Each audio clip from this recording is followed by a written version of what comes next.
Consider this example 2. Construct the minimal DFA that accepts all the strings of age and B's where every string contains odd number of age.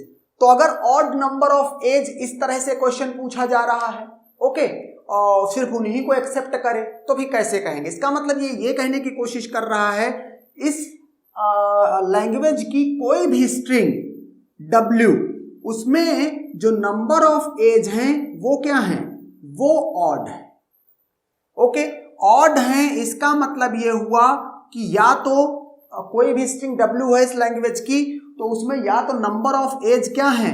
1 है, या तो 3 है, या तो 5 है, या तो 7 है, एंड सो. ओके, अब देखना, अगर इवन या ऑड दोनों कंप्यूट करने हैं आपको, तो जो भी लेंथ है मॉड ऑफ W, कोई भी स्ट्रिंग W हो उसमें जितने भी ए हैं वो काउंट कर लो. ओके, काउंट करने के बाद 2 से डिवीजन कर दो. अगर रिमाइंडर 1 आता है, इसका मतलब उसमें total number of edge odd है. ओके, तो इसका मतलब जो प्रीवियस क्वेश्चन था उसी से हम इसको कर सकते हैं. कैसे? मैं कहूंगा कि मॉड ऑफ WA क्या है, यहां पर अब की बार क्या लिखूंगा? मॉड 2. मतलब कोई भी स्ट्रिंग W है, उस स्ट्रिंग, जैसे सपोज करो स्ट्रिंग है A B, ये स्ट्रिंग है, तो इस स्ट्रिंग को W कह रहा हूं. इसमें मॉड ऑफ WA क्या है? 1 2 3 4, 4 A हैं. ओके, एक A और कर देता हूं तो मेरा काम हो जाएगा. तो इस तरह से 5 A हो गए. तो इस स्ट्रिंग में 5 A हैं, तो 5 में अगर 2 से डिवीजन करता हूं तो रिमाइंडर क्या है? रिमाइंडर है 1. ओके, तो इसका मतलब ये एक्सेप्ट होनी चाहिए.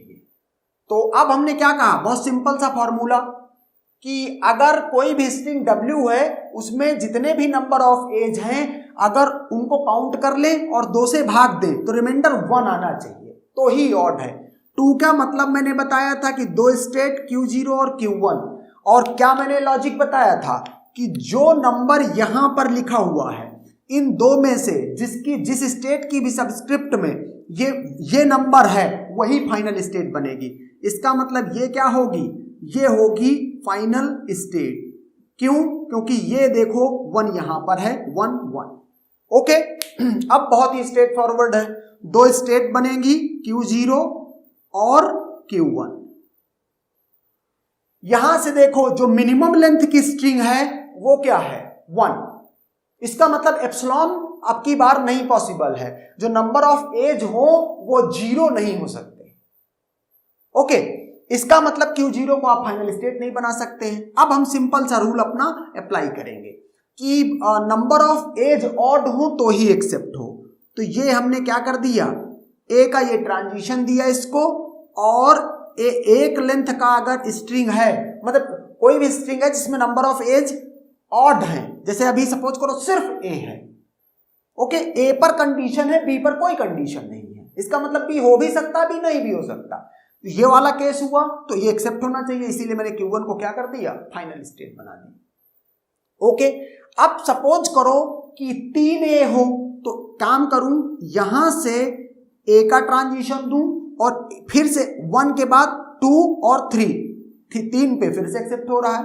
3 के बाद 5 पे होना चाहिए, तो देखना 1 2 3 4 5 पे फिर से एक्सेप्ट हो रहा है, एंड सो ऑन. बाकी सिस्टम को कंप्लीट करना है. ये मैंने क्या कर दिया? लूप लगा दिया.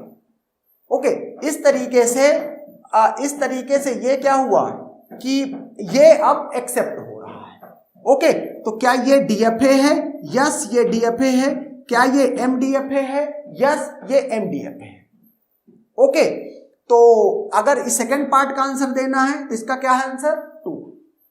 Okay, odd number of edge except हो रहे हैं, एंड दैट्स डन.